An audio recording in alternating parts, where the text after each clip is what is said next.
سلام بچه ها، امیدوارم حالتون خوب باشه. خوش اومدید به قسمت دوم پادکست پیکسل دوپرز. یه عذرخواهی همین اول بکنم، بین پادکست اپیزود اول اپیزود دوم خیلی فاصله افتاد، کلی درگیری این وسط داشتیم و خیلی اوقات اومدیم ریکورد کنیم نشد، حالا به هر دلیلی، ولی بالاخره امروز قرار ریکورد کنیم. منم از سمت خودم معذرت خواهی میکنم. خوش اومدینم به اپیزود دوم که نیاز به معرفی هم نداره کسی خودش بشه. من محمد امینم. منم مهیار. مهیارم. خب طبق عادت اول ویدیو رو با خبرهای هفته گذشته شروع میکنیم.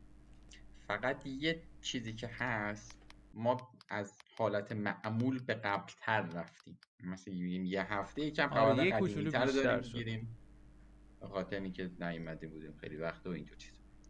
خبر اول که بعد اومدش ردش کردن این بود که آقا اصلا چیز شده، ساتیسفکشن پروژه مرده است، نم کنسل شده اینجور چیزا، که بعد اومدن نه تکذیب کردن که دارن روش کار میکنن و اینا. ولی کلا این که خبری نیست. فکر کنم آخرین خبری که ما داشتیم میگم یه سری آرت تو گیم اواردز کی بود، 2 سال پیش بود نشون دادن فکر کنم. آره، یادم نمیاد اتفاقا. دقیقا یکی از همین خبرهای پادکست قبلی هم همین بود، یعنی خیلی مدت فقط شایعه در میاد ازش، معلوم نیست چی میخواد بشه. همون بعد از اون ور خبر اومده این از روی چیز لینکدین یکی از کارمندای استودیو در آوردن که لاست پارت 2 ریمیک یا ریمستر، ریمیک بود. ریمیک بود، آره. نه نه ریمستر. ریمستر بود. اصلا آره، بعد مثلا نمیدونم چی رو میخوام بازی رو 60 فریم اجرا میشه رو فقط PS4. هم دلیلشون این بود که میخوان مثلا با دوال سنسا کنترلرها مثلا سازگارش کنن، که به نظر واقعا نیاز نیست. خب، خبر بعدی هم عنوان لایزافی قرار DLC بگیره. بعد من خودم لایزافی رو نزدیک یه 12 ساعت بازی کردم، واقعا سوزاک خوبیه. یعنی تو بتا اصلا باش حال نکرده بودم، یه جوری بود. چون اول اینکه خیلی ایمپرووش کردم بازی و سیستم آی فریماش اینا خیلی بهتر شد. یعنی با باس فایت اولیه می جنگیدم مثلا یه جوری، تو بتا یه جوری بود، بعضی اوقات نمیدونستم چرا اتک دارم میخورم. از اون ور خیلی آپگرید شده و اینکه خیلی بازی خلاقیه، من خوشم اومد و امیدوارم رو DLCش کار کنن که مثلا مثل معمولا بازی های سولز اینطوریه، یه DLC کوالیتیش بره بالاتر که خیلی بهتر از این میشه. من حس میکنم با توجه به کسایی که اندینگو میذارم، من بازی نرفتم ولی خب عادت میرم استوری میبینم مثلا چیه استوری گیم، واقعا دیگه قش شنیدم. احتمال داره با توجه به اون صحنه‌ای که کسایی که میدونن آخر بازی نشون داده، اسم میکنم یه ربطی شاید داشته باشه، شاید بذارنش برای نسخه بعد، نمیدونم. ولی منم خیلی چیزای مثبت شنیدم. مثلا میگن خیلی، نم حالا من بازی نکردم، میگن وایب بلادبورن میده گیم پلی، ولی تو لول بلادبورن نیست، ولی سوزاک خوبیه. نه، من اتفاقا تو گیم پلی شبیه بلادبورن هست، یعنی یه الهاماتی داره ولی اونطوری نیست که بگی داری بلادبورن بازی میکنی. خوبیش برای من همین بود، یعنی یه چیز تکراری نبود که بگم سیستم های بلادبورن که اومده کپی پیست کرده. من بایدوی رو گیم پس هم از دوست آره، داشتیم رو بریم گیم پس بازی هم کنیم. هست، حتما ترایش بده. این پوینتش خیلی خوبه.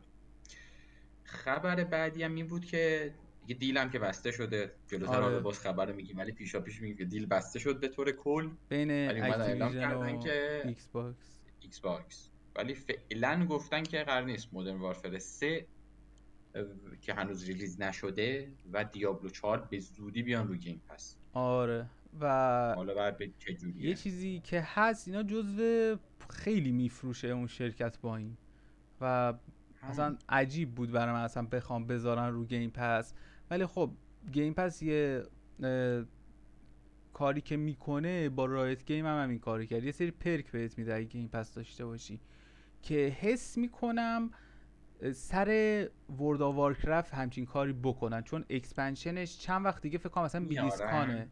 نه، حس میکنم گیم تایم تو بتونی از اون بگیری، یا خود اکسپنشن رو بعید میدونم بیارم. ولی یه مشکلی که همچنان برای ما کسایی که تو ایران زندگی میکنیم هست، ما اکثرا گیم پس هامون اکانتیه، اکانت شیریه و نمیتونیم از این پرکا استفاده کنیم و مشکل میخوریم به خاطر اون فروشنده.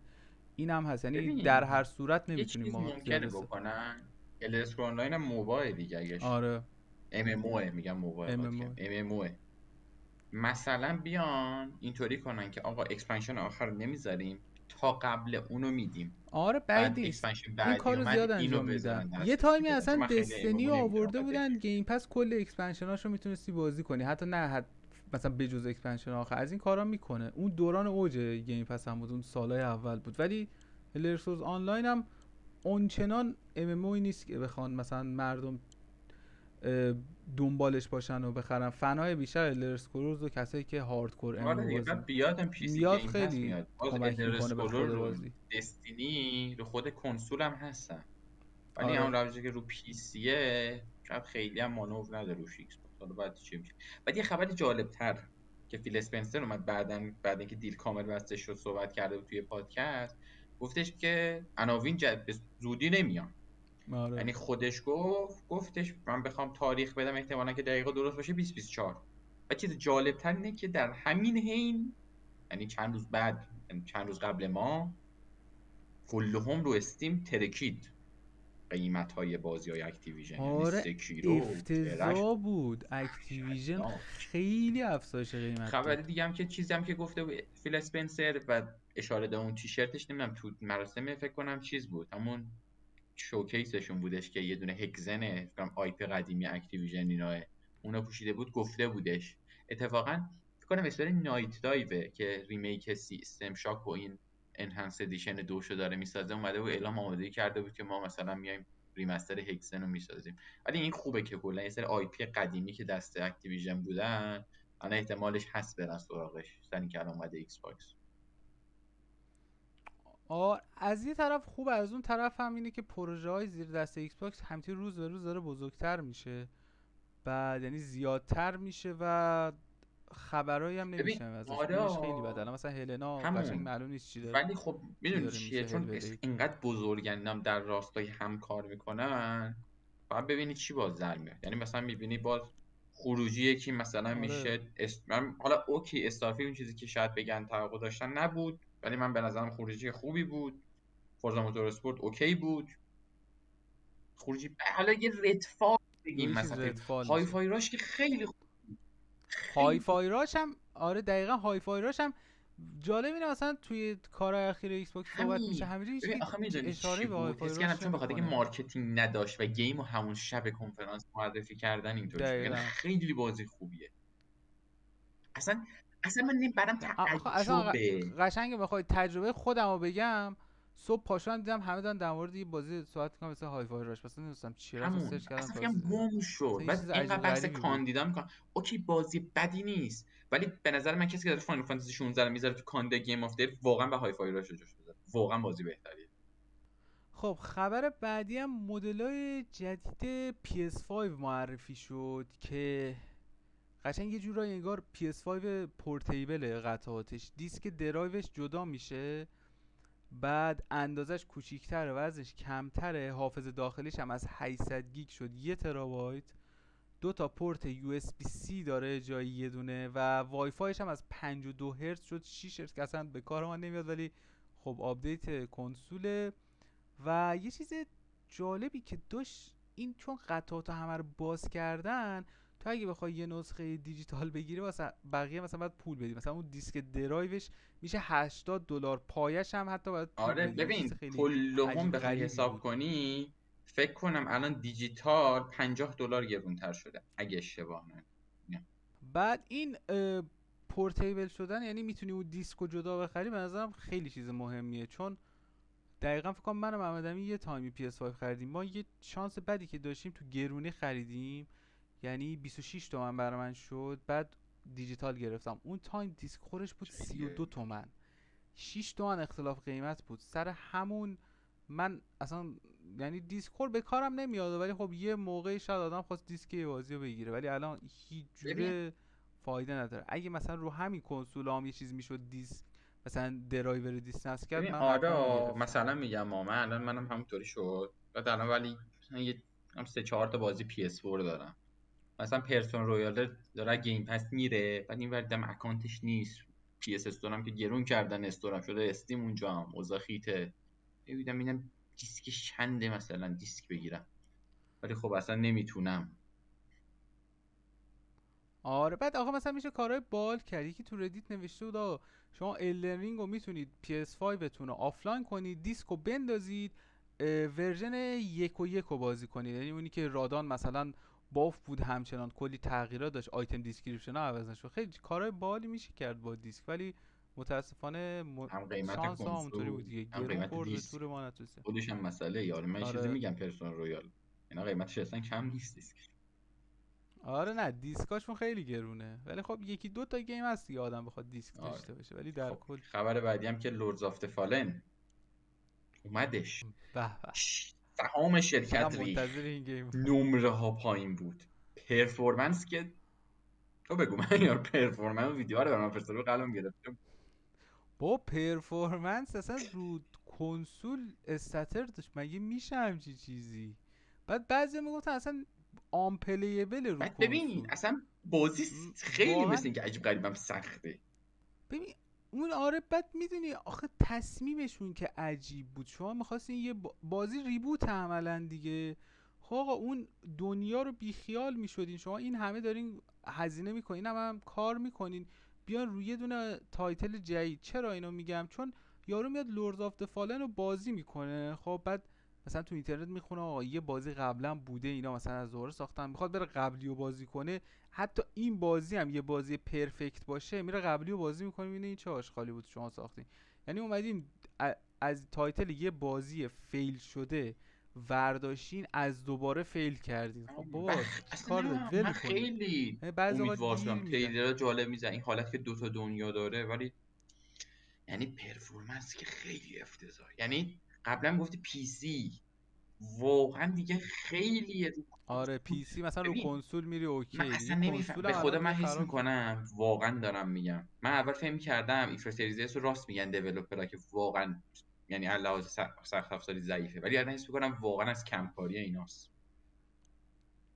و اینکه خبر بعدی هم اسپایدرمن 2 ریلیز شد و چقدر نمرش بالا فکر بود، کنم 91 دومین گرفت گیم از سوپر 120 هیروی تا. شد که بالا 90 متر گرفت. فکر کنم واقعا بتمن آرخام آره آره سیتی بوده. اولی فکر کنم نه آرخام سیتیه فکر اسایلم کنم. بود یا حالا سیتی بگو بود، من دارم یکی از چک این میکنم. دوتا بود.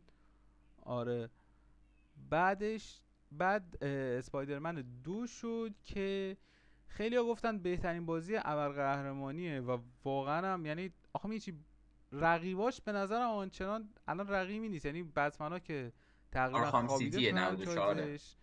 شرکت آره آرخام سیتیه. بعد خودشون هم یه ولورین مثلا دارن وولورین میسازن، هم میدونی چیزه. کلا گیم های سوپر ببین هیرویی. یعنی واقعا آره دارم ولورین هم میگم معلوم این نیست. سومنیا ترکونده، یعنی خروجیات یکی از یکی بهتر. یعنی هم خروجیش خوبه ولی این ولورینه رو خیلی زود به نظرم نشون دادن، یعنی هیچی ازم نبود گیم. دقیقا ایکس اون باکس کاری که رفته ایکس فالات باکس هم 5 کرد تو اون معرفی دوران. کرده.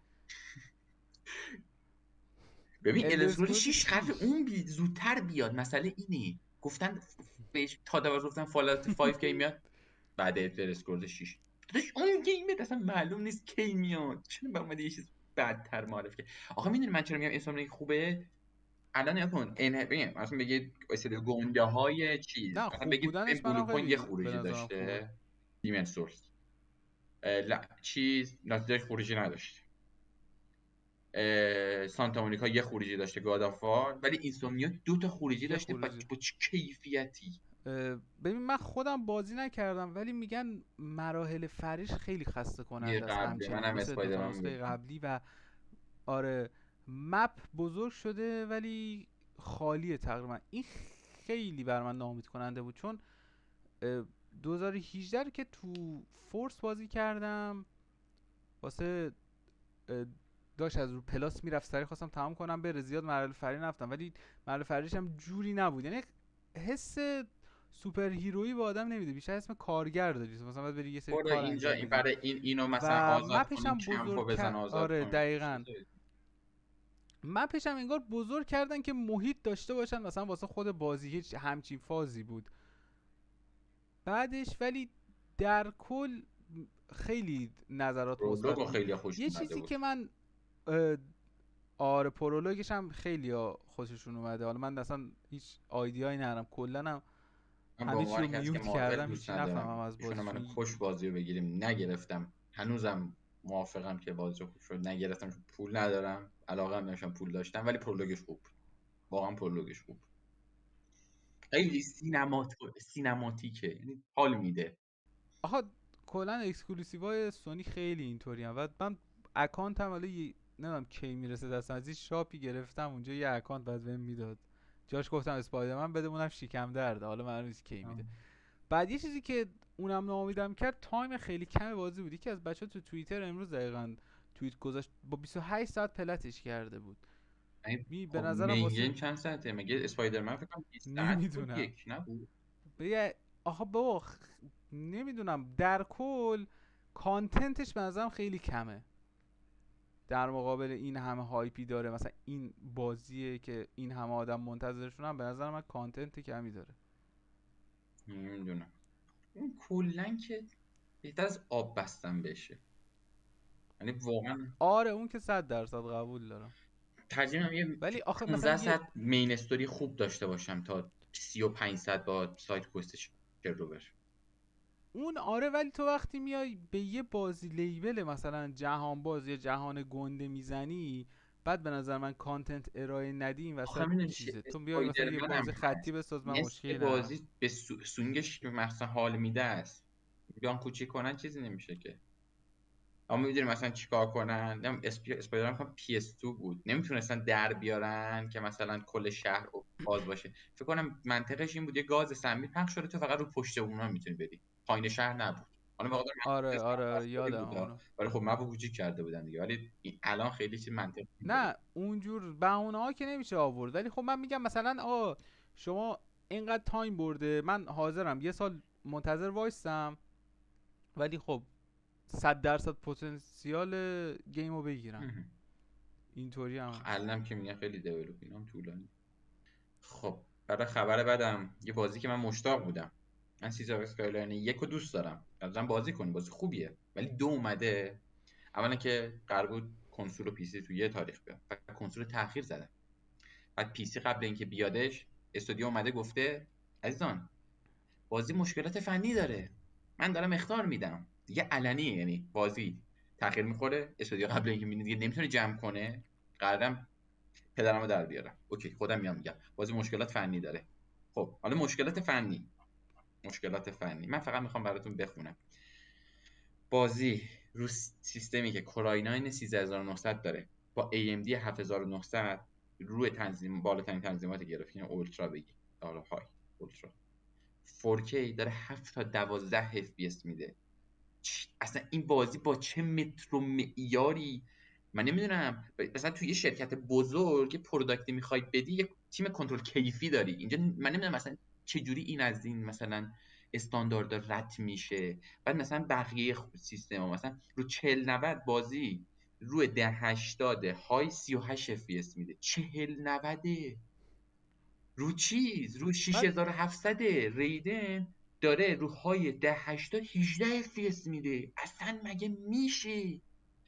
مثلا شاید بگی بازی، خب تو داری سیتی سیمولیتور بازی میکنی، زیاد FPS مثلا برات مهم نیست، اکشن نیست، ولی بازم خیلی این پرفورمنس داغو، این چیزی نیست که اذیتت نکنه چون مثلا حالا اکشن گیم کمه مثلا اذیت نشی. این واقعا دیوونه میکنه آدمو.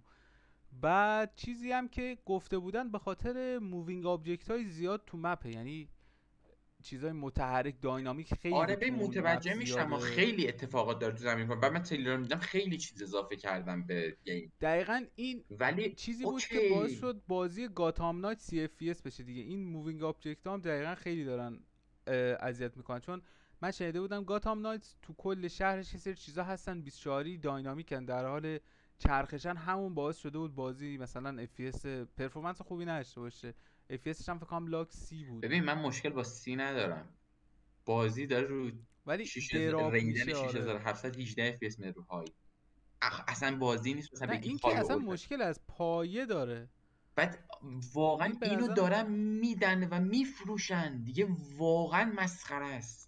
با خب تأخیر میزدیم، اگه نمیگی میخوایم آپدیت آخه ببین بدیم، مثلا اینه خب کنسول تأخیر دیدن فکر میزدیم. کنم، چون اگه اشتباه نکنم اگه یاد باشه سایبرپانک هم یه تایمی از رو استور پلی‌استیشن رفت. بکنم تو بخوای رو کنسول بدی، خود ایکس باکس و پلی استیشن مثلا یه تیم انگار مثلا کنترل کیفی میکنه آقا بازی و یه مترو معیارایی داشته باشه، اینا رو نشته باشه ما نمیذاریم بازی ریزی آره. بشه. خب سر این فکر کنم به خاطر همون زدن، یعنی پرفورمنس حداقلی رو نمیداد رو کنسول، گفتن خب باش اونو تأخیر میزنیم روش کار میکنیم. خب پی سی که چیزه، بذار پی سی رو بدیم آپدیت میدیم خوبه دیگه، یه فیدبکی هم میگیریم از پلیرها، باگا رو در میارن خوبه. خب برای خبر بعدم در ادامه که هر چقدر گیم خوب داریم و یک مش بازی خوب داریم با پرفورمنس بد و یه سری بازی بد داریم با پرفورمنس بد، یک بازی داریم که به کل بده. بازی کینگ کونگ دادن، بازی اصلا یه چیزی خیلی تندو معرفی شد، بعد بازی اومده نمره فکر کنم آیجین گرفته 3. اصلا بازی چیز وحشتناکیه، فقط برین خودتون ببینید، مثلا من نمیخواد توضیح بدم، واقعا بعد وحشتناک دادنشو ببینید. بعد بازی دادن بیرون گفتن آقا ما بازی تو یه سال جمع کردی، بعد گفتن تیممون بین 3 نفر نم تا 20 نفر بوده، اصلا بعد چی اینو بعد بدی اگه نیست میکنم مثلا میگه شوخی بدیه پروژه دانشجوییه. همین. بعد اصلا چرا، واقعا میگم برین اینو ببینید، واقعا میگم. حالا اگه شد میگم مهیار بذاره، اگه نشد برین خودتون ببینید، فاجعه این بازی، فقط برین کاتسیناشو ببینید، کاتسیناش خیلی خوبه. خب برای خبر بعدم که متال گیر سالید مستر کالکشن رو داریم، ولوم 1 گفت شایع است، یه سایت اومده کار کرده که آقا این قرار رو گیم پس بیاد، حالا ببینیم بازی چجوری میشه. در ادامه هم صحبت داریم در موردش، در مورد تو پروژه تو پرونده امروز. ولی خب به نظر من نخرید، یعنی من واقعا در آینده در مورد رزولوشنی که داره این ارائه میده، کیفیتی که این داره، و بعد در ادامه خبر بعدی اه، که اومده، دقیقا خبر بعدی رو بگی همون منم میخواستم در چیز ادامه دارم. بگم که گفتن آقا بازی انقدر لودینگش طولانیه، شما تا دکمه رو بزنی تا صفحه پاز بشه 10 ثانیه طول میکشه. مهیار بازی کرده با من امولاتور، به خدا بازی آره خیلی یه چیزیه بهتره. که من میگم چند وقت پیش با امالاتور بازی کردم، مثلا فکر کنم اولوش 5 6 ماه پیش بود. ببین بازی رو حالا رزولوشن اینا رو کار ندارم من، فاز مثلا بازی رترو رو دارم حال میکنم اونطوری بازی کنم، ولی نه رو ایرپورت. این همه بازی که بعد این همه مدت همه منتظرشن که آقا لااقل یه ریمستری ازش ببینید، بعد اینا رفتن پرطرفدارترین نسخه رو دارن ریمیک میکنن. اینجا هم دارن یه دونه همون کالکشن قبلی رو پورت میکنن که از اونم اول مشخص نیست، باید اصلا می یه بود. استودیوی فکر کنم تا حالا رو گیم نده، مثلا با همکاری با تیمای دیگه مثلا رو پروژه کار کرده، مثلا خیلی بابا یکی از اصلا بیسیک لاتی ترین ها. چیزاش این بود وایس اکتور خود اسنیک رو نیورن، یه چیز دیگه اصلا هم کل حس رو میگیره. بعد اصلا ما میگیریم و رزولوشن اینا خیلی خوب باشه، لودینگ اینا هم اوکی باشه، بازی به قدری اذیت کننده است که تنها جایی تونستم بعضی از مراحل رو رد کنم، مثلا یه سری باس فایت ها رو، مثلا باس فایت فاکس ولف بود فکر کنم، نه گری فاکس، اونو فقط تونستم با قابلیت پاز و چیز سیو و لود ایمولیتور برم، یعنی وسط مثلا باس فایت اینقدر ناعادلانه است، یعنی گیم نیست در واقع، تو شانسته، بعد تو اونو به بازی میری فیز 1، بعد فیز 1 هم مثلا یه غول دیگه است، اونو باز بر رد کنی برسی فیز 2 برسی اونجا، یعنی سیو لود ایمولیتور نبود نمیتونستم اونجا رد کنم، دراپ میکردم. و واقعا اینو به نظرم نگیرین چون اصلا از متالگیر زدتون میکنه، برید همون ایمولیتور بازی کنید خیلی بهتره. خب برای بخش بعد میخوایم در مورد اینکه آقا چیا بازی کردیم، چیا دیدیم، این تجربه رو با شما بگیم، ریکامند بدیم بهتون. خب در کل خیلی چیزی یادم نمیاد، انقدر که تایم زیاد گذشته، من تو ذهنم مرور می‌کردم ببینم چیا دیدم چیا ندیدم. در کل که سیزن 2 جوجوتسو رو دارم میرم آنگوین، ببینید خیلی خوبه، من مانگا رو خوندم ولی باز ببینید خوبه، خیلی خوبه واقعا. مرسی هم ماپا، پروژه زیاد دستشه ولی زحمت میکشن بچه‌ها، مثل بحث گیمینگ نیستش از سر و تاش بزنن. او چند وقت پیش هم چقدر خبر دوره حول محورش بود سر اون لیکا، دلم سوخت واسه فناش، من که فن نبودم اصلا خورد میشد همچین چیزی دیدم. اصلا خیلی مانگا خیلی افتضاح بود. نمیدونم چرا اینطوری خیلی رو لیک میشه، خب ولی چیز نداره، چپتر میاد مشخص میشه چه چیزیه دیگه. آره دیگه. از اون ورم سریال جنوی سیکوال دبویز شروع شده، من خیلی توقعم بیشتر بود ولی دوستش دارم. ولی ببینید اگه The Boys رو دوست دارین جنوی هم ببینید، خوبه ولی من توقعم بیشتر بود، ولی در کل خوبه. یه دونه فیلم دیدم فکر کنم چیز بود، تهیه کنندش فکر کنم با چیز یکی بود، آره فکر کنم با دویلینگ. اگه دیدین یه دونه فیلم ترسناک کره یه کره ژاپنی شرق آسیایی هم نمیدونم ولی فکر کنم کره بودش، ژاپن بود. در کل خوبه، اونو ببینید. ولی یه دونه تهیه کنندش با د میدیوم فکر کنم مال تایلند، این سالش هم 2021 ببینید. جدا فیلم ترسناک خوبیه و کلا دارم میگم بها بدین به شرق آسیا، بها بدین از چینش. واقعا خوبه اصلا ببین سینماشون، کرش خیلی خیلی خوبه. مین شده، مثلا مین استریم داره میشه تقریبا، همه آره. دارن سمتش. از خیلی از فیلم ترسناکا که شما میبینید مثلا با جلوه ویژه خفن میدن تو هالیوود بهتره، ببینید واقعا خوب. گیمم که تو این مدت گیم میاد ما یه توکی میزنیم بعد یه توک میزنیم بعد توک میزنیم بعد، یعنی از اون ور یه بازی داره میاد رو گیم پس، یه بازی از گیم پس میره تو این مدت. ما استارفیلد رفتیم، بالدورز گیت رفتیم، یه واقعا نیازی نداره از اینا تعریف کردن، یه چیزی بگیم که مثلا نیر رپلیکنت دارم میرم، بلاسفمس استارت دادم، در نیر رپلیکنت واقعا بره، خیلی خوبه، خیلی خوبه. نیر رپلیکن خیلی خوبه. اصلا کلا یعنی نیر واقعا در حد اتوماتای، با اینکه صحبت نمیکنن راجعش، ولی در اصلا حد نمیدونم اون چرا است. اینقدر خیلی در موردش خوبه. صحبت میکنم. اوکی ببین گیم پلی میگم عجیب، تازه اتوماتا خیلی گیم پلیش به رپلیکن بهتره، گیم پلی خاصی نداره، اینقدر که داستان خوبه. ولی اون ستینگ مدیولی که داره تو اون دنیا، اونش من خیلی دوست دارم، اصلا نمیتونی انقدر نکات دینای کنی. مثبت خیلی داره خوب. گیم، اصلا واقعا گیم پلیش مثلا به گیم پلی خاصی نداره به چش نمیاد، تازه به نظر من اوکیه، یه سری بگه اوکی. بابا موزیکاش، من یه جا راه رو پیدا نمی‌کردم، فکر کنم 20 دقیقه دنبال راه بودم، 20 دقیقه داشت موزیک مثلا از این ببین سمفونی داشت تو گوشم پخش میشد. دیگه مونده اون بودم چقدر شما هیچی، موزیک ساختین واسه این بازی. اون هیچی. من تو اون شهر اصلی دولا اگه اشتباه نکنم اسمش بودش، اون دوتا خواهر دوقلو میره بغل حوض میشینه، من واقعا میگم هم سری پیش هم شده، یه لحظه واقعا میگم همونجا میرم فقط وای میستم هی رو لوپ این شروع میکنه به خوندن، انقدر که خوب میکنه، انقدر خیلی موزیک خوبه از خوبه، نظر موزیک. نیر واقعا خیلی خوبه، خوبه. جفت نسخه هست. واقعا به خودتون یه لطف کنی، اول رپلیکن بعد بعد یه اتوماتا. چیزی هم که بگم، استوری اونایی که میگن هم نیر اتوماتا، نپرید اول اتوماتا رو بازی کنید، واقعا حال نمیده. برید رپلیکنت رو ببین بازی آخه بخوای کنید اونطوری حساب بعد کنی که برین بعد برن اتوماتا. درکنگارد شروع کن، آره ولی اون آره، ولی درکنگارد خب دسترسی درکینگارد بهش خیلی نیسته. هینتاش ریزه. ببین یعنی در مقایسه با هم دنیایی که بچه ها هم رپلیکنت کانتنت داریم. فارسی در موردش رفتن سرچ بزنید هستش، هم انگلیسی 100% آره هستش. اول ببینید استوری درکنگارد و اینا رو ببینید، بعد یکی که مثلا کانکت کرده به دنیای نیر بشین رپلیکنت رو بازی کنید با اتوماتا، بعد برید ببینید چه داستان چه ربط خفنی داره، واقعا چه مغزی داره آره این یارو. واقعا.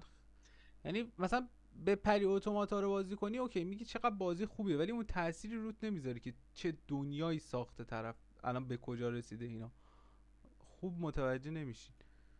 منم این چند وقت فیلم و سریال اتفاقا تو داشتی میگفتی جنوی دیدم، من تازه رفتم دبویز رو شروع کردم، فصل اولم تمام نکردم ولی چیز خیلی باحالیه. این چیزی که مثلا این چهره از ابرقهرمانا رو داری میشکونه تو مغز، چیزای دیگه نشون میده، یک کم ریالستیک تره، خیلی باحاله.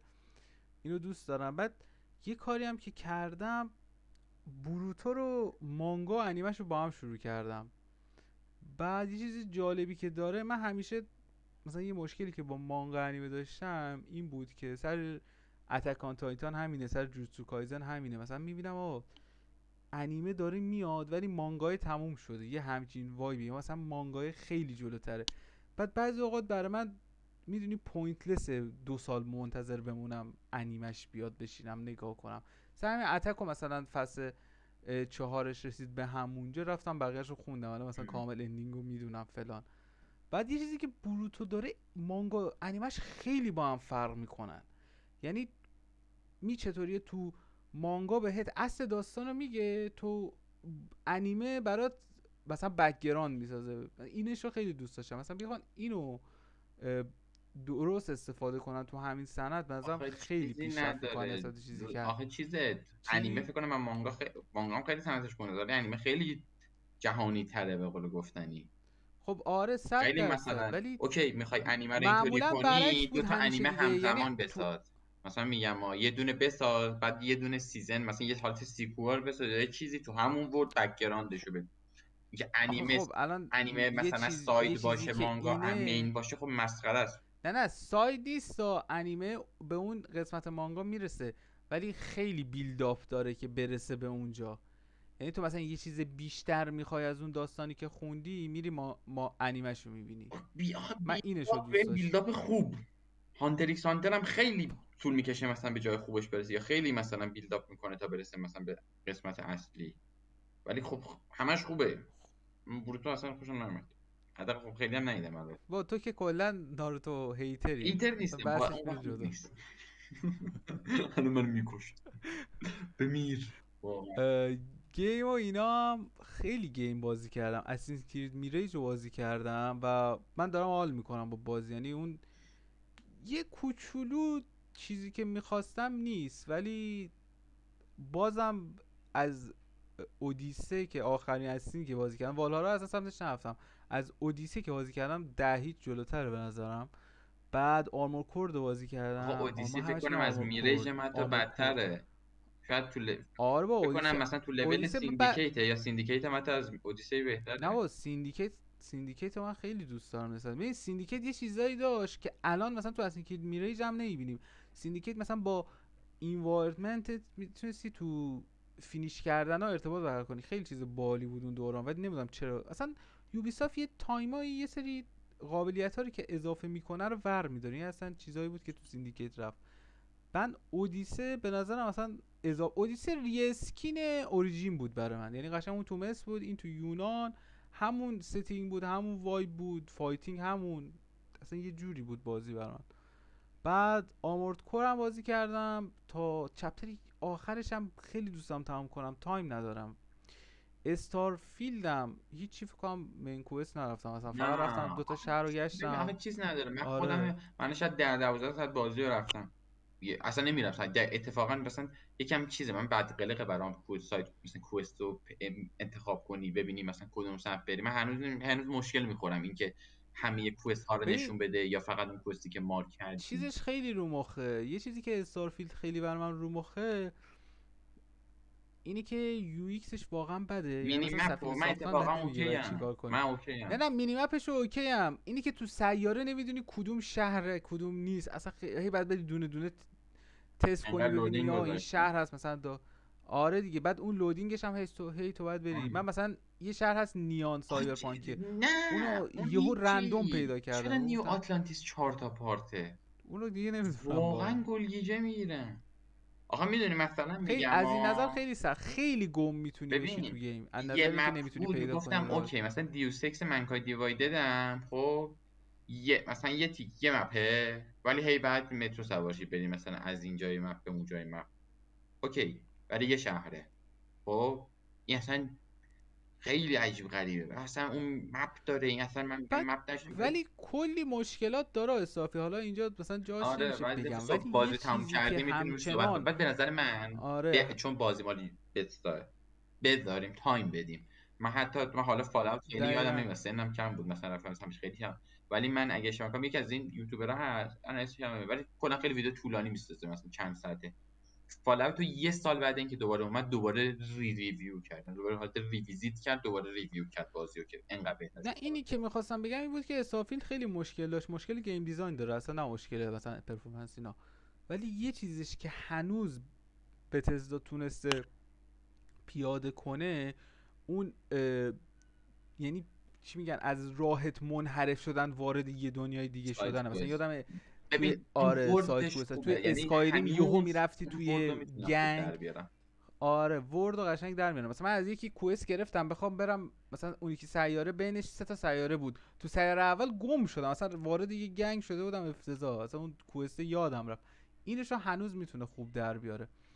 بعد لایز آف پی رو بازی کردم که اولش صحبت کردم، واقعا خوشم اومد. مایلز مورالز هم دارم میرم چون فکر کنم این فردا پس فردا اکانت دوم برسه، بازی نکرده بودم و چیزی نیست اصلا، گیمش دی ال سی بود دیگه، فکر کنم 1 ساعت 2 ساعت مونده تموم. بالور گیت هم یه تاچ کردم دیدم این بازی واقعا الان وقتش نیست بازی خیلی کنم، بزرگه. حیف میشه. گذاشتم بعد مثلا تو زمستون که تایمم بیشتر بود بتونم برم. اونم قشنگ همینه کلا دیگه، قشنگ همینو. مثل چیزه، مثلا از آره. A داره میره B، از خدا میدونه از A تا B چند ساعت طول میکشه. با بعد اون اصلا خیلی اصلا اینتراکشن یهو میبینی مختلف بین داره، A تا B خیلی. میریم، به A پریم میرسی، اصلا سمت B دیگه نمیری، اصلا داری اینجا رو میری و این وسط اتفاق میفته، دور میزنی برمیگردی. بعد من کلا ترن بیس زیاد حال نمیکنم، ولی ترن بیسش خیلی استراتژیکه. اصلا بازی یعنی آسونی نیست، اصلا یه چیز بازی عجیب سختیه. غریبیه، انگار داری شطرنج بازی میکنی. واقعا خیلی حال میده بازی کردنش بهم. میگم اصلا بازی آسون نیست، بازی واقعا سخته.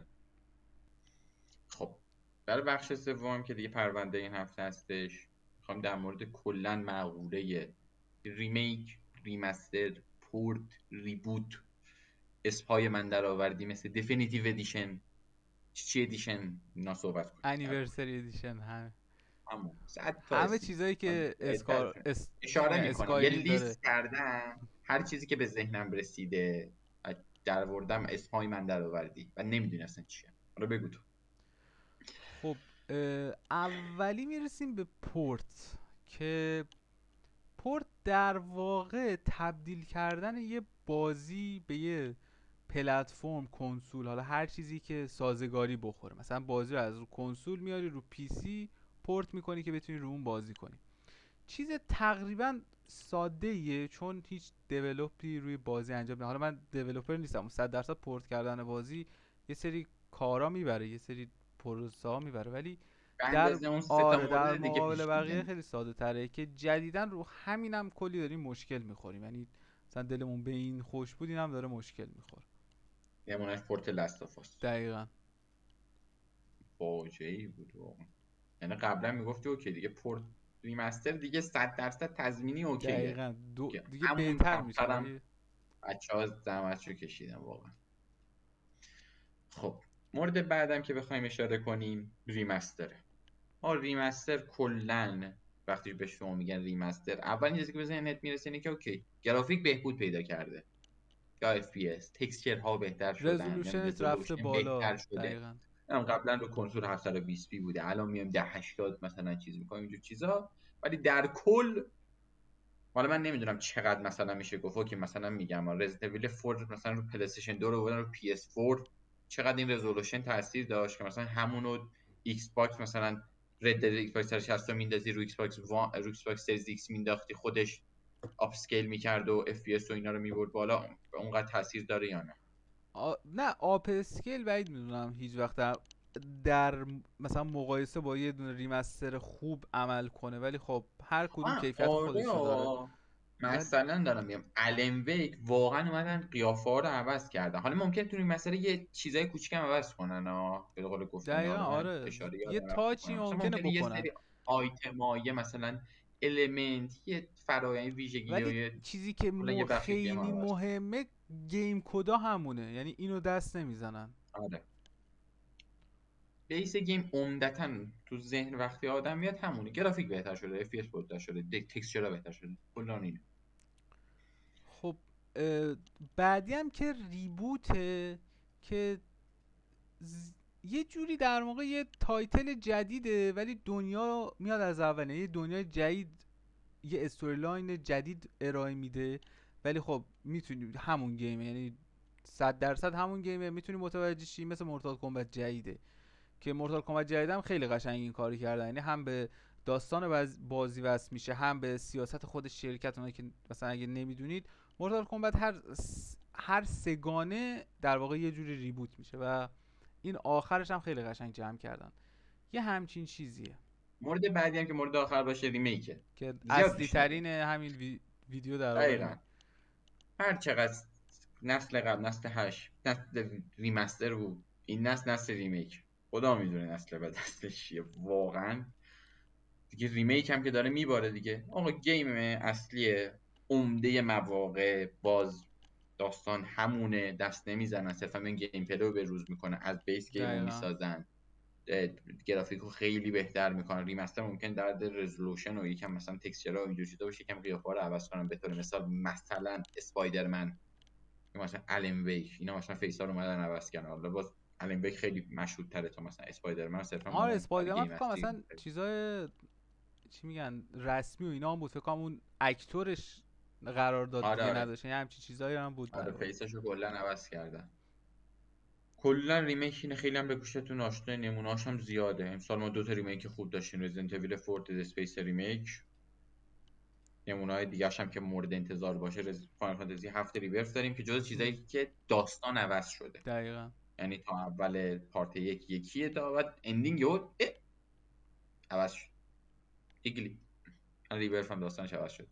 سایلنت هیل هم که قرار بیاد دیگه ریمیک گنده. آها متال گیر سالید 3 متال گیر سولید 3 دقیقا که ریمیک زیاد. آره که متال گیر سولید 3 جلوش بس دارم، ولی قبل ریمیک من میگم در مورد ریمستر هرچی داریم صحبت کنیم که ریمیک چون بحثش خیلی طولانی باشه، بعد خیلی نمیخوام بپرم بین این.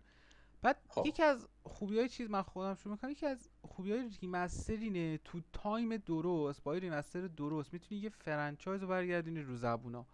برای مثال مثلا تو داری یه نسخه جدید از یه بازی، از یه آی پیت میدی، بعد بقیه دوست دارن برن و اون نسخه های قدیمی رو بازی کنن، تو میای یه ریمستر درست حسابی میدی، حالا زیادم لازم نیست روش تایم بذاری، همینی که آپدیت کنی بازی رو به نسل الانت بخوره، به سال الانت مثلا سازگار باشه، میای میدی اون بازی یهو برمیگرده به زمان. این خیلی میتونه کمک کنه. یعنی یه ریمستر درست اگه مثلا بخوان انجام بدن در حد اینی که یه بازی مثلا نسخه جدیدش میاد، اون چنان میتونه. چون میدونی که تریلر میاد خیلی مردم هایپ میشن دیگه، همه دوستان و مثلا النرینگ اومد همه آره رفتن دیگه دارسو دوباره 3 سر بازی زبون کردن میاد. بعدش. اینو دارسوز دقیقا یک دارسوز یک حتی بازی ریمستر کردن. دارسوز آره یک چقدر سرش صحبت شد، الان چقدر بازی میکنه. دارسوز یک خیلی خودش گفتم نسخه اصلی مشکل داشت، آره ریمستر خیلی بهتر شد، و... یعنی ببین کلا بحث دسترسی هم هست. یعنی آره الان به اسمم دیگه از این نسل بعد ما خیلی ریمستر نداریم، چون وقتی تو به بازی PS4 و ایکس باکس وان دسترسی داری و اون نسل ما کلی ریمستر داشتیم. یعنی کنم عملا خیلی بازی ریمستر شد. من یادمه میخوابیدی بلند میشد یه ریمستر معرفی شد، اصلا نیاز به نمایش نبود، اعلام میکردن همینجور ریمستر. یعنی فکر کنم تو الان کل رزیدنت اویلا رو میتونی بازی کنی ریمستر. دقیقا. فکر کنم اساسین هم کنم همه رو میتونی، نمیتونی فکر کنم به جز یک اساسین با دو یک نمیتونی، روی بقیه کنسولا میتونی. نیست، مشکلش اینه که یه ریمستر میخواد دقیقا. یک نمیدونم چرا رو کنسولا این نسل جدید نیست، ولی ولی فکر رو کنم پی سی که همه رو آره میتونی دیگه. بازی کنی. ببین از اتسیو که هست، آره فکر کنم روگ هم ریمستر داره. آخه دقیقا روگ روگم چند سال بعدش فکر کنم اصلا مشکلات داشتیم ریمستر دادن، اون روگ خیلی سر ریمستر گرفت. و یکی آره خب میدونی چیه، دست میگم دیگه، سر اینکه الان تو استور هست دسترسی راحته. ما خیلی گیما به خاطر اینکه رو شاپ نیست میان ریمستر میکنن صرفا همچین چیزی. دقیقا بعد ببین این معقول میکنتش. یه سری موارد مثلا میگم این لستافاز پارت 2 دارم معقول نیست. اسپایدرمن خیلی به نظر من منطقی نداره ریمستر اسمشو بذاری، مثلا آپدیت بده کنسولی میتونی فری بدی اصلا. دقیقا. پول گرفتنش خیلی منطق نداره برای من خیلی موارد. بعد یه چیزی که ریمسترها من خیلی دوست دارم و خیلی استفاده میکنم اینه که میان بازی ها رو پک میکنن ریمستر میدن. مثلا مثل این مس افکته بود، ستا رو با هم دادن توی آره دفینیتیو آره ادیشن. مثلا آره اون خیلی ها مثلا کل هیلو ها رو جمع کردن توی مستر چیف کالکشن، همه رو دادن، خیلی خریدش رو راحت تر میکنه برات. یا ببین اون میارزه، نه اینکه آره مثلا بیا یه گیم بدی، واقعا نسل پیش بود یه گیم میدادی چیز بود، آها بعد گفتی مقوله دفینیتیو ادیشن، من جا داره اینجا وسط یو زنگ تفریح من بیام این اسما رو فقط برای شما بگم. یعنی اسم میذارن. الان معیار گفتیم ادیشن داریم به اسم چی ریمستر، و ما مافیا یک دفینیتیو ادیشن داریم ریمیکه ریمیکه. همون. بعد انهانسد ادیشن داریم، بعد یه بازی داریم گرزافار التیمیت ادیشن، بازی ریمستر باز. بعد ما همجور بازی ها داریم که التیمیت هم. یا مثلا اون ور چیزه مثلا ریداکس داریم، بعد مثلا پرسونا 3 دارن میدن ریلودد، بعد فکر کنم قبلا هم یه ریلودد داشتیم ولی یادم نمیاد تو این پرسونا، بعد ریمیک بابا این. اصلا گل سرسبد اینا یکیه، اسکایریم لژندری ادیشن دادن براش، انیورسری ادیشن انیورس دادن، اسپیشال ادیشن هم دادن، بعد همشون ویژوال آپدیته. این اصلا نمیدونم چرا یه اسم واحد نمیزنم، مثلا اسلیپینگ داگز هم باز الان یادم افتاد دفینیتیو ادیشن ریمستره. بعد انگار مثلا بابا میخوان یه بزن چیزی رو هایت کنن، بگم ما ریمستر. اینو ریمستر همون نکردیم، مثلا میخوان بگن این خیلی نمیدونی بهتر چیه شده. دقیقا همون جا داره اینجا مثلا میگم ما چند تا نمونه برای ریمستر اینا صحبت کردیم، اینا بخوام بگم مثلا من یه نمونه ریمستر خوب که بخوام بگم همین مس افکت حالا باز نگم الین ویک رو من واقعا به نظرم کامپر کرده بودم، مقایسه کرده بودم، خیلی بهتر شده بود. و ریمستر بد سایلنت هیل کالکشن حتی میمم داره، حالا من رو ایکس 360 میخواستم بگیرم گرفتم بعد چک کنم چیزی، ولی در کل خیلی بدتر شده از مین گیم. یعنی خیلی هم مواردم با امولاتور بندازیم بره. یعنی نمیم اصلا یه سری بازی ها هست رو استیم خیلی زیاده بازی ریمستره، بحث شما با امولاتور دفینیتیو بازی کنی ادیشن خیلی هم شد، من چیزا گفتم اینو بهتره. اینجا بگم که جی تی ای رو یادمون رفت که فاجعه دفینیتیو ادیشن بود. جی تی ای 3 تا وای نسخه رو اونم نبود. ریمیک بود مثلا. آره بعد من مثلا دوست دارم برم جی تی ای سنترز بازی کنم، میترسم برم اونو بگم یه همونو وضعیتی. میخواستم بگم دقیقا الان نمونه بارزش. شما برین گیم اصلی رو با امولاتور بازی کن. دقیقا بازی پی اس 2 که خیلی امولاتورش خوبه. خیلی بازی پی اس 2 قشنگ رو پول آپ ندین. اسکیل میکنه برات، 4K میکنه، یه وضعیتیه. من پایرت بازی نمیکنم، زورم میزنم گیم اصلی کنم. ولی بازی پی اس 2 رو واقعا ریمستر نخرید. یعنی همون پایرت امولاتور. خدا پدر مادر که اون طراحی کرده امولاتور بیورس خیلی خوبه. بعد من خب یه بزینم چیزی رو ریمستر بگم دیگه حرفی که ندارم. آره ریمستر منم تموم شد، ولی یه چیزی رو بگم که اصلا چی شد رسیدیم به این ویدیو که امسال فقط داشتیم خبرهای عجیب غریب میشنیدیم که ردد یک قرار ریمیک شه، که بازی که اینقدر اوه اوکیه. اوه اوه اوه. بذار برای ریمستر سلطان ردت ردمشن نفرت پراکنی وایسا اون اصلا یادمه. حالا بریم. آره که ریمیک شد که من مونده بودم آقا چرا اون بازی باید ریمیک شه؟ باشه اوکی ردد دو ترکونده، چرا برای ردد یکی ریمیک شه؟ که این یک بازی که بعد خیلی وقت بعد پورت می بود، یعنی تا الان بعد میتونستی اون بازی رو بازی کنی. نکته که بعدش الان مهیار گفت، آره ما بعدش اصلا این پرونده رو از تو ذهنمون داشتیم، ولی برای اینکه اومدیم بریم ولی اینقدر تا اختلاف افتاد نشد، برای ردت بود. دقیقاً بعد بازی ردد با بود. اون قیمت مسخره، با اون پرفورم، یعنی با همون چیزی عملا همون رزولوشن رو داشتن میدادن، اصلا چیز عجیب پورت غریبی عملا بهتر یعنی نشده بود. هیچی. پورته دارن پول میگیرن. چرا واقعا؟ یعنی واقعا اون بدین حتی پی اس تیری و ایکس باکس اصلا ایمولاتور خوبی ندارن. ولی میتونی بهتر از اون بازی کنی هرچی. از اون ور یه دونه پورت بعد لستافاس دادن اونور. بعد جدیدن هم که خبرش اومده ریمستر لستافاس 2 میخوام بدن، یعنی اصلا متوجه نمیشم. فقط یه سال دیگه هم حتما میخوان لستاف 2 ریمیک کنن، بعد از اون لستافاس 3 بیاد. اصلا یه وضعیت هر سال یعنی ما داریم یه اصل لستافاس پورت میگیریم. و سیستم ریکوایرمنتس و سونی بنده خدا عزیز داره میتره کنه تو زمین پی سی. گذاشته بودن رشتن کلنگ با اچ دی دی با ران میشه، بعد بابا همه اون فنایز خیلی، باز. بابا مثلا بابا مگه بنویسی نگفته STD بودید ما این بازی requirement اون چیه هیچی. آقا باز همون گیم پلی نمیدونم بعد همه استارفیلد رو صداش با HD دیدین مثلا یارو داره راه میره یو بازیت وای میسته همینطوری وای میسته بعد شروع میکنه. خب این بازی زده بود SSD requirement، تو هر حرفی به سازنده بزنی میگه آقا من این زیر نوشتم. بعد من خودم رفتم SSD خریدم به خاطر اون بازی. بابا تو زدی HDD requirement، خب اون چه وضعیتی؟ بعد اون بازی فقط برین اصلا سرچ کنید دقیقا اون بازی، رچتن کلنگ اچ دی دی. اون بازی سر اید معروف شده بود که رو SSD PS5 میتونه بین اون وردا اونطوری تغییر ایجاد کنه. اون چطوری میخوای رو HDD اجرا کنی؟ نمیفهمم واقعا. سلام بچه ها، من مهیارم از آینده در حال ادیت. گفتم اینو یه چیز اینجا اضافه کنم چون موقع ضبط جفتمون یادمون رفت بگیم.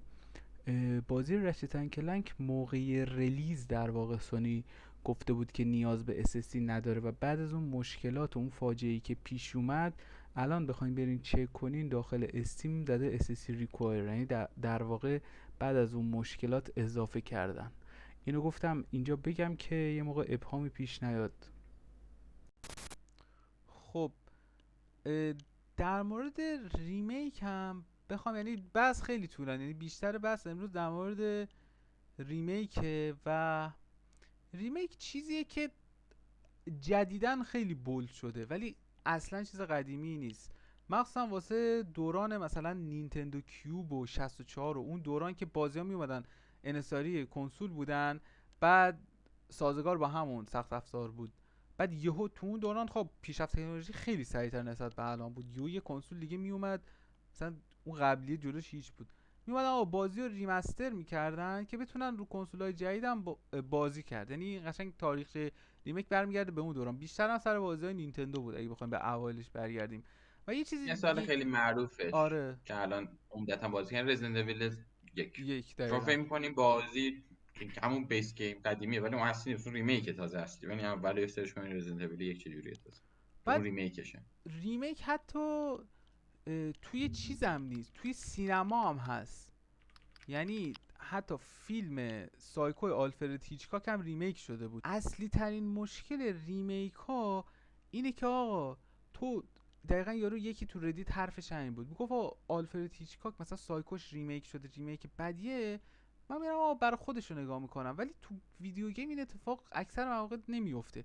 یعنی یه بازی ریمیک میشه، تو دسترسی تو کامل شرکت به نسخه همون کلاسیک میبنده. یعنی فکر کنم همین جی تی ای ها رو اومده همین بودن از استور آره دیگه حذف دقیقا کرده جی تی بود ای ها فکر رو کنم. حذف کرده خیلی بودن واقعا از کار استور. مسخره. جی تی ای یعنی حتی اون جی تی ای سان اندرس اگه الان باشه نسخه کلاسیک اصلیه، من رو استیم پول میدم بتونم اونو بازی کنم، اینقدر دلم واسه اون بازی تنگ شده. ولی هیچ وقت سمت اون دفینیتیو ادیشنش نمیرم.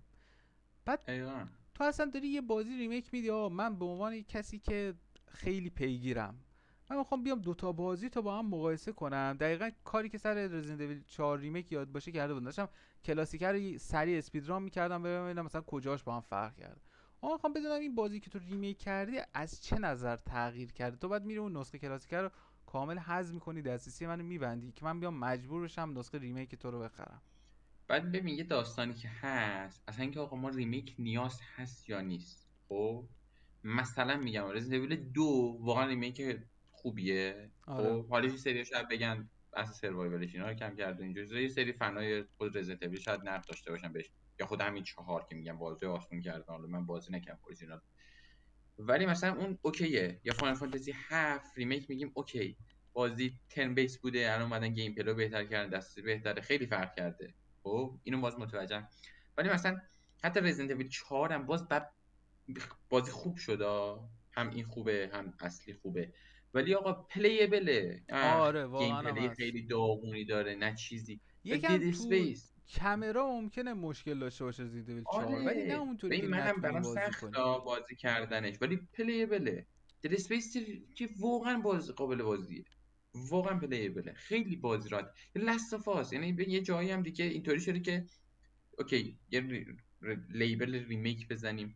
ببین اینا هیچ کدوم بد نبودن ها، یعنی حتی لستافاس پارت یک ریمیک هم گیم پلیش اومده بودن شبیه لستافاس پارت دو کرده بودن، هم گرافیکش اینا بهتر شد، خوبه، ولی لزومی نداره. دقیقا تا میتونه بشه نیاز نیست، حداقل واسه الان. همون. شاید 4-5 سال دیگه واقعا نیاز بشه اونجور بازی ریمیک شه، سیستم بعد جدید میدونی داره هر چی. چیه؟ اوکی میگیم ریمستر، شاید تیم عجیب غریبی نخواد، یه تیم کوچیک هم بتونه از اون استودیو اصلی ریمستر کنه گیمو بیاره، ولی ریمیک اصلا پروژه کوچیکی نیست. شما دقیقا. همون تیم بیادش همون تایم و انرژی رو بذاره در کنار تیم اصلی، پروژه اصلی رو پیش ببره که خروجی بهتر داشته باشه، خیلی بهتره. بعد مثلا یه سری چیزا که میدیدم میگفتن سر همین حالا لسافاس که ریمستره، سر بازی که ریمیک هم میگفتن نه میدن دست تیمای دیگه روش کار کنن. خب اینم مشکلات خودشو داره. تو میای نمونهش بازی پورت لاستافاس، پورت آره لاستافاس دادن دست یکی دیگه این شد دقیقا، دیگه. بعد تو میای بازی که امضای خودت روشه رو میدی دست یکی دیگه ریمیک کنه، ریمیک هم کنه، یعنی بازی رو از دوباره در واقع بسازه. خب اون نه اونم زایت. استثناء ها. الان بلو پوینت، شادو اف کلوسوس، خب دیمن سولز، آره ناکن اینا اوکی خیلی دقیقا. استثناء.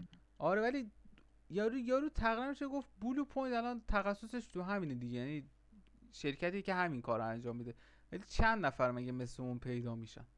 این هم همون. هست.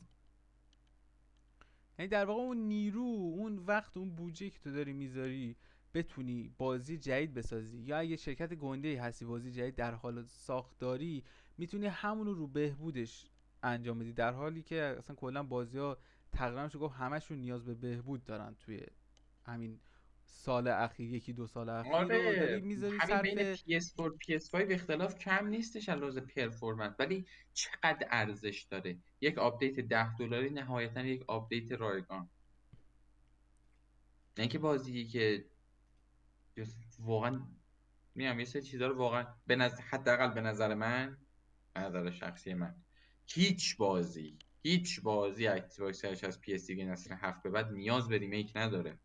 همه پلیبلن. بازی پی اس 2 به قبلم به نظر پی اس 2 مخصوصا، یعنی مثلا بگی نسل 7 به قبل، حالا یه رو پی سی اونم باز با هم موردی بحث کرد. ولی پی اس رزیدنت ایول 4 بازی پی اس 2 ولی پلیبله. من خیلی بازی میکنم، بازی مثلا یه هالف لایف فکر کنم یکش چیز میشه کنم قبل ایکس باکس 160 میشه، یعنی ایکس باکس اوریجینال میشه اگه اشتباه نکنم، همون نسل 6 میشه. بازی کاملا پلیبله. اوکی حالا بلک مثال دادن بازی خوبی هم هستش، ریمیکش فهمیدم از تازه، فهمیده واقعا گل کاشتم با اون ولی ریمیک، ولی پلیبل بازی. آره میشه بازی کرد. ببین یه سری جاهام هست که خیلی پلیرها، یعنی حالا ببین به نمیدونم ژانر بازی هم تقصیر، ربط داره. آره اونم که هست 100%، ولی شوتر رو واقعا دارم میگم، تو شوتر قدیمی هر چقدر قدیم باشه میتونی تقریبا بازی چون کنی. یه جوری این اصلا دوم 94 ژانر هم میتونی شدن، بازی ژانر کنی. شوتر کلاسیک برای خودشون گرفتن. ولی یه چیزی که هست، خیلی الان پلیرایی که یعنی مخاطبای ویدیو گیم دارن تنبل میشن سر این ریمیک ها، یعنی کسی سراغ بازی قدیمی نمیره، یه چیزی داره مدیا رو پر میکنه و بازی قدیمی ها خیلی آنفیر و سختن که اصلا ما اکثریت آی اونطوری پی جدید نیست. خیلی کم میبینیم، دقیقاً. یا قسمت دو، یعنی به قول گفتن روی چیزی که جوابشو پس داده ریسک میکنن. انقدر که چون هزینه هم بالاه، اینا متوجه، اما هزینه بالاه، دیولپمنت خیلی طولانی شدن، یعنی یه بازی تریپل ای و 5 سال روش کار میکنن. حالا ما دقیقاً. داریم هی میزنیم تو سر ولورین و اینجور چیزا، اوکی معرفی نکنیم، ولی واقعا طول میکشه ساختنشون. همین و لورد آف فالن که میگه مثلا پروژه فیلر 2018 استارت زدن. و یه چیزی هم که من بخوام اضافه کنم، اینم یه دونه از خوبی های ریمیک تو همین موردی که با هم صحبت کردیم، در حالی که ریمیک میتونه جلوی ساخته شدن بازی ها رو بگیره، اما تو یک شرایط خاص خودش هم میتونه باعث ساخته شدن مثلا بازی جدیدی بشه.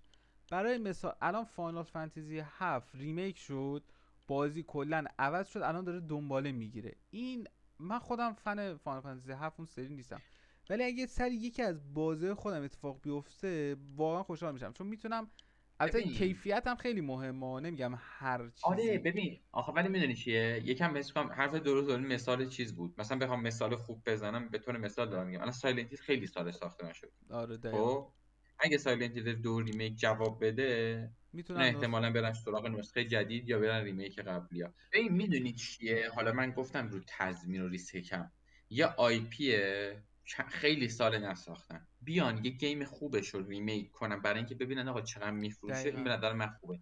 اوکی من بیام روی چیزی که دارم یه ریسکی در بکنم، واقع نه اینجور بازپرسیه، هنوز ریمیک فن بیس رو ها دارم، بعد بیام گیم یه ادامه جوری بسازم ببینن پرزنت قابلش رو دیگه، دارم میگه ما میکنم. مثلا این بازیمون هست، ما میخوایم یه نسخه جدید بسازیم با این کوالیتی، با این آپدیت، مثلا تو نسل خودتون میتونین این بازی رو بازی کنید، اگه خوشتون اومد ما داریم نسخه جدید هم میسازیم. یه همچین چیزیه اگه بخوان درست استفاده شه. بعد ببین میدونی چیه دیگه، حس میکنم یکم داره اذیت کننده میشه. حالا باز میگیم جواب بگیر، الان منم دوست دارم ما ریمیک های رزیدنت ویلا، ولی خب یه سه داریم این وسط که خوب نیست.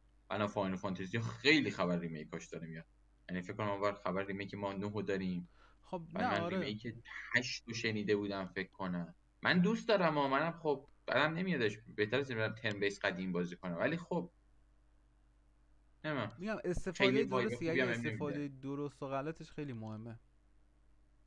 میگم خیلی چیز موردیه، خیلی سخته بخوای بگی مثلا لاست اف اس پارت من یک میگم ریمیک بازی بدی میتونه نیست، ولی به باعث نظر من این اصلا باشه، ریمیک میتونه باعث ندارمش. این چیزی که گفتم باشه، ولی نه 100%، هر کسی نمیتونه این کارو کنه به نظرم. آقا یه بحث دیگه هم که تو این بحث ریمیک هستش، این بحث شد، قیمت گذاریه. دقیقا. ما که اینجا هیچی، که ما که تای دنیاییم، یه بازی قیمت میذارم و یه اون پول بدی بخوای بخری. تو بخوای دلاری هم حساب کنی، آقا ریمیک میدین. خب مثلا لاست اف اس پارت یک واقعا فول پرایس گذاشتنش مسخره است، واقعا. حتی من دد اسپیس هم به نظر من نباید اون ریمیک فول پرایس باشه.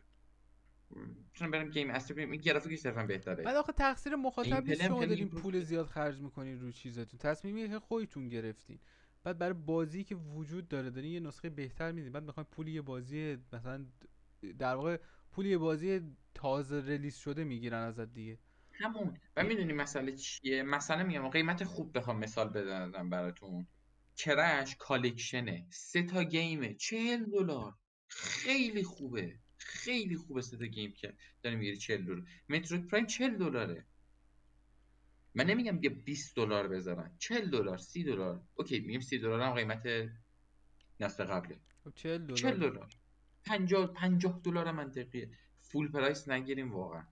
بعد واقعا منطقی نداره. یه چیزی هم هست که مثل حتی من. من دارم میگم این حرفم شاید با خیلی موافق نباشم، رزیدنت 4 ریمیک هم نه بهتر رزیدنت بود دیویل 5 بود. 4 لازم نبود، ولی می چی رزیدنت دیویل می چی شد تغییر رو توش اومدن. حس میکنی. آره خیلی دد خوبه، اسپیس نیست. خیلی دد خوبه. اسپیس خوبه ریمیکش ولی همون گیم اصلیه. ببین رزیدنت دیویل 4 هر چقدر از خوب بودنش صحبت کنی کمه، ولی لازم نبود، یعنی نسسری نبود، واقعا میتونستن ندن. الان مخصوصا الان که دارم میرم 5 رو میسازن، البته سر 5 هم توی مبحث بعدی من یه سری صحبتات دارم، ولی 5 ریمیک. آره یه سری مثلا چیزا گفته بودن که همینطوری دارن پیش میرن دیگه. نه. دقیقا همین شد، اومدن 2 رو ساختن گفتن 3 هم بسازید آره مشکلاتش رو ولی اوکی خب کنیم، گفتن دیگه کارمون گرفت همینطوری بسازیم بریم جلو. دقیقا این مشکلیه که با ریمیک ها ریمسترها پیش میاد. و یه چیزی هم که سر قیمت گذاری بگم، من به شخصه یعنی من که میگم من دارم پول فول پرایس میدم، بازیرم قبلا بازی کردم یا میتونم بازی کنم، تو آقا این ریمیک جدیدی چیز تازه برای من داشته باشه.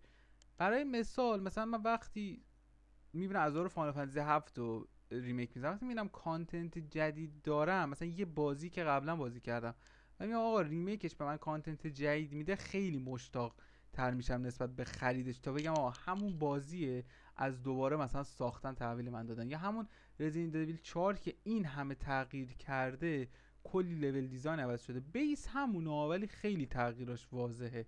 یعنی مثلا بعضی راهها کلا از بیخ عوض شده که اونم باز رزیدنت ایول 4 بنظرم یه مشکلی که داشت، رفتن DLC رو پولی کردم. من حداقل انتظار اینو داشتم که DLC ایدا وانگو داشته باشم داخل همین ارزونه بازی $10 فکر و کنم. ارزونه، ولی اون سیاستی که پیش میگیرم بر من رو مخه. یعنی تو داری ریمیک میگیری روش هم بخوای از دوباره پول بگیری از من، اینشه در واقع یه جوری انگار حس زرنگ بازی به من دست میده، چون من دارم هیچ چیز میفهمم. جدیدی تقریبا ارائه نمیدی به من، ولی ببین مثلا این حس رو تو داری میگی، من میدونی چی داشتم. فاین فانتزی اول نمیدونستیم آقا استوری عوض شده، یعنی من حداقل نمیدونستم تا اندینگ، دقیقا اندینگ پارتی که میفهمی داستان عوض شده.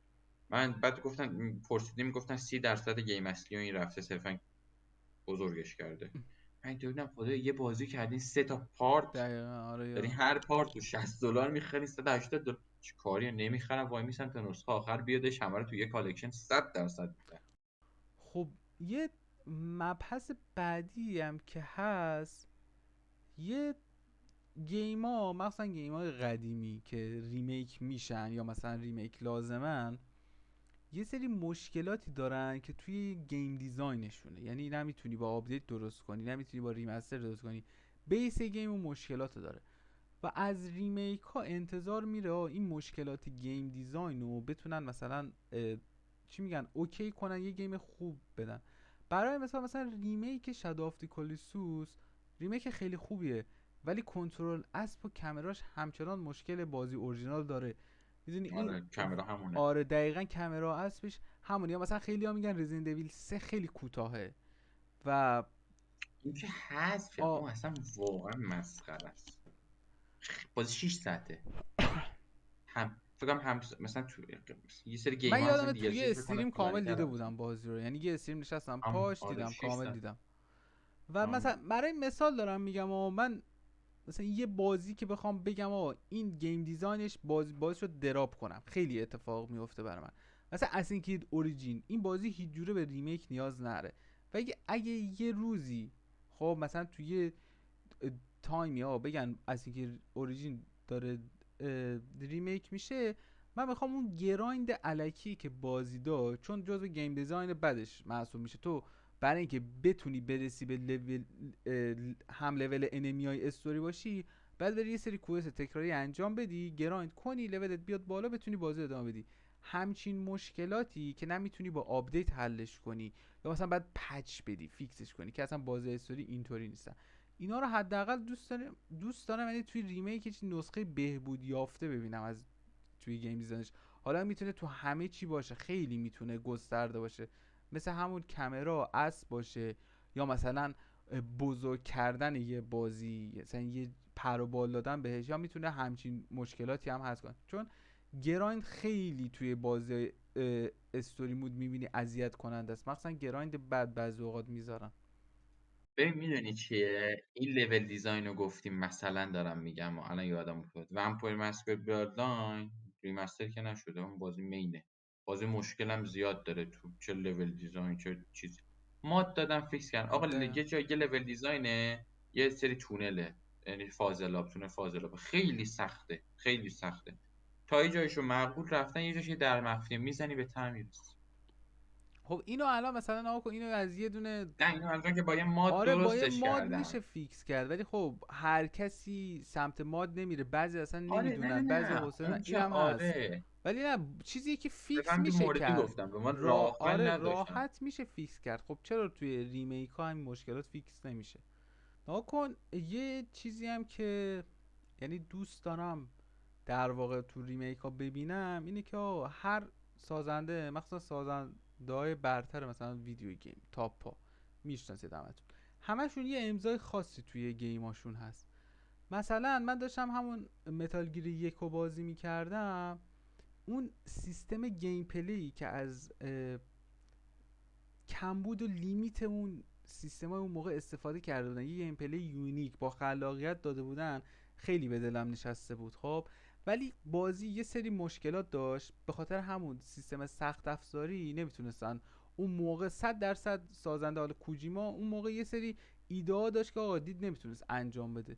توی ریمیک وقتی میاد سیستم جدید میشه، میتونن این ایده رو پیاده کنن. سر همین میگم اگه دست خود سازنده باشه، یعنی با فکر خود سازنده بخواد بره جلو، خیلی میتونه کیفیتش بیاد بالاتر.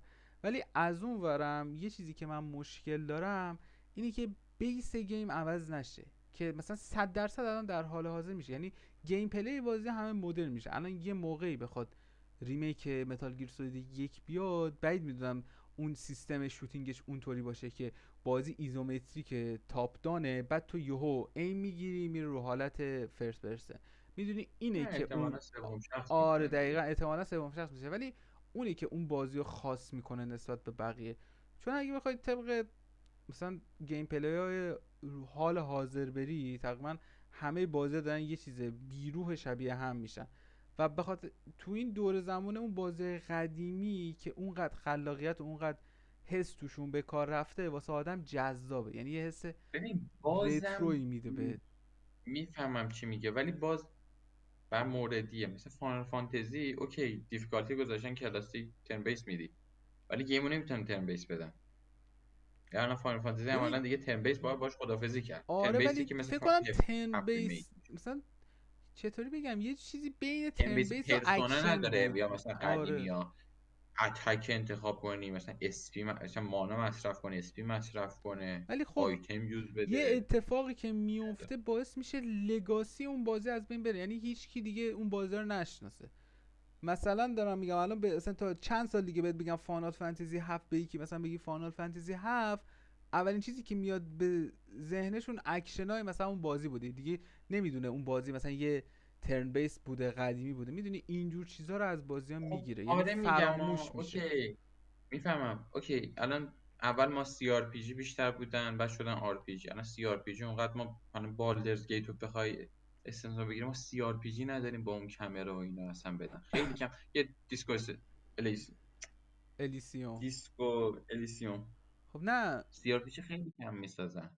یعنی میدونی اوکی، ولی یه چیزی دیگه عمرش میگذره، مثلا مثل چیزه ریل تایم استراتژی. الان واقعا انگار یه تحولی باید تو ژانر اتفاق بیفته. من ترن بیس دوست دارم باش اوکیم، ولی خب خیلی فن نداره الان ترن بیس خب هم. نه تو فن باز نداره، ترن ولی بیس خب تو بعد سازی یه جماعت زیادی رو حذف میکنی از مخاطبات و الان گیم ساختن اصلا ارزون نیست ببین تو میتونی یه و در بیاد. ژانریو همون حرفی که خودت زدی متحول کنی، آپگرید کنی گیم پلیشو، ولی اینکه بیا از نو بکوبی، بیا روی پریست بری که 10 بار تا حالا تو همون سالی که تو داری بازی رو ریلیز میکنی انجام شد، یعنی اون گیم پلی که تو داری میسازی در سال 10 20 تا بازی شبیه اون میاد. خیلی مثلا کار راحتی، میای روی پریست گیم پلی میسازی، اسم ریمیک میزنی، تحویل چیز میدی، اون بازی هیچ اوریجینی، هیچ ریشه از خود اصلیش نداره، یعنی کلا زمین تا آسمون با هم فرق میکنه. اینم من اصلا دوست ندارم توی ریمیک ها اتفاق بیفته. آدم بی کیفیت. خب محمد این عوض شد آقا. کامراش اینقدر حرف زدیم شارژ کامراش رفت. حالا هم شما همه حرفا رو نمیدید، ما خیلی بیشتر حرف زدیم، زیاد حرف زدیم، بیش از حد. دقیقا خیلی چیزاش کات میشه، بزل گویا کات میشه این وسط. ها اینم بگم سری تا تو این کامرا کمتر ببیننه، سری بگم تموم شه این چیز. این مسئله واسه این من نگران میکنه چون الان پلن اینا اینطوریه، اومدن متال گیر سولید اسنکیتر رو ریمیک کردن، چون توی اوردر داستانی اولیه، یعنی اولین داستانه که من بازم با این مشکل دارم. یادت یه انیمه داشتیم با هم صحبت میکردی، گفتی اوردر اپیزوداش فرق میکنه، بعد گفته بودی مثلا میتونی بری روی اوردر، من گفتم نه میخوام از اول ببینم بگم آقا سازنده داره چطوری نریتیو میکنه اون داستان چطوری داره بهم میگه. بعد این که اصلا هیچی بحثش جداه، یعنی اوردر دارن عوض میکنن سر اینکه آدمای که جدید وارد این ژانر میشن راحت تر با داستانو بگیرن ارتباط برقرار کنن. میگم مثلا اشتباه آره کلا، دیگه. ولی پلنشون روی این آقا نسخه سومو داریم میدیم، پرطرفدارترین متال گیر سولیده، بهترین دقیقاً. متال گیر سولیده، اولی هم هست، یعنی قشنگ خیلی حرکتشون هوشمندانه است. اگر نگرفت که هیچی، یه بازی مثلا مورد علاقه مردمو ریمیک کردیم، فروختیم، کردیم تو پاچشون، تموم شد. اگه بد بود، اگه خوب بود گرفت، شروع میکنن بعدش میرن یکو میسازن، بعدش دو رو میسازن، دقیقاً. همینطوری میرن بالاتر. و این مشکلی که گفتم اونجا به چشم میاد. یعنی تو الان به خودت میای میبینی اون فرانچایز متال گیر سولید که به خاطر گیم پلیش و مخفی کاریش یه جورایی میشه گفت پاینیر سبک استلته شده، یه اصلا یه اکشن شوتری یا مثلا به اون جا میرسه.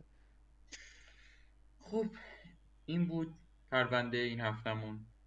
امیدوارم همگی خوش اومده باشه. چیز عذر میخوایم هم وایستا برای وایستا اون اخیر. بازی ها رو هم یادمون رفت. به نکته خوب اشاره آره کردی، بذار من اینو بگم بعد هم برای یه دور دیگه باز هم برای تاخیر معذرت خواهی کنیم، هم برای این آخر که اینقدر حرف زدیم کامera دیگه کامرا دیگه بس. بس کن، گفت محمد امین بس. بسه که با این کیفیت داریم بنده رو میبینیم و در کل هر صحبتی داریم، هم نظری مخالف من مهیار، حس میکنید مشکلی از تو پادکست، پیشنهادی، انتقادی، کامنت ها بگین، خوشحال میشیم. تو آخرش هم یه رسمی که داریم، ما نسبت به پرونده‌ای که داشتیم صحبتی که کردیم یه بازی معرفی میکنیم. این هفته هم گفتیم یه ریمیک خوب، یه نیم یه هست. ریمستر خوب. من ریمستر الن ویک، خیلی اهل ریمستر بازیگر نیستم ولی الن ویک به نظرم اوکیه. ریمیک خوب بلک مسا. البته واقعا بلک بلک مسا نه، سیستم شاک. سیستم شد بلک بلک مثلا مسا حالا فن مین گیم میده. هم آره پلیبله. آره بلک مسا چون پلیبل هم هست ولی به نظر من خوبه، قیمتش هم خوب. من الان دارم نگاه میکنم رو ریمیکی میخوام بگم اینجا یادم رفت صحبت کنم ولی مشکل نداره، یه چیزایی راجعش همینجا میگم. بهترین ریمستر من نیر رپلیکنته، همین که بازی رو قشنگ پلیبل کرد و به نظرم تغییرش که از چی میگن اون پدر دختر آورد رو برادر خواهر خیلی من دوست داشتم نسبت به تو، یعنی اون ارتباطی که برقرار میکردن برای من به شخصه خیلی بهتر بود. خیلی امکان دارن برخلاف این حرف باشن، یعنی بگم مثلا پدر دختره بهتر بود، ولی من اینطوری بیشتر دوست داشتم. ریمیک هم بذار دقیق نسخهشو بیارم، من این خیلی یادم میره اسمای چیزشو. چی؟ سو بگو شاید من یادم باشه. لژند آف زلدا گولی لینک خیلی گولی شده. اویکنینگه، نه لینک آره اویکنینگه. گولیه. یه دونم شوف کنم ویود ریمیک شده بود. اون دقیقا گوگلی موگلیه که تو این میگی لینک یعنی اویکنینگه. ببین اینو من یه سری صحنه هاش همینجا براتون میذارم از مقایسه این دوتا گیم با همه که چقدر شبیه همن و چقدر فرق میکنن توی آرت استایل. اون آرت استایل آوردن مدرنش کردن ولی همون آستتیک و همون چیزا رو نگه، یعنی اصلا یه شاهکاره، یعنی دست تیم آرتش، تیم آرت دایرکتورشو میبوسم، قشنگ خیلی خوب در آوردن بازی رو. بازی رو دیگه تشکر میکنم که تا اینجا پادکست ما رو دنبال دستتون درد کردین. نکنه نگاه کردین تا آخر. سعی میکنیم قسمت بعد، داره قسمت بعد زیاد طول نکشه، قول نمیدیم 100%، ولی سعی میکنیم. آره قول زود نمیدیم، میبینیم. زود میبینیمش. خداحافظ. محمد امین دیگه خواب نمیمونه. خداحافظ.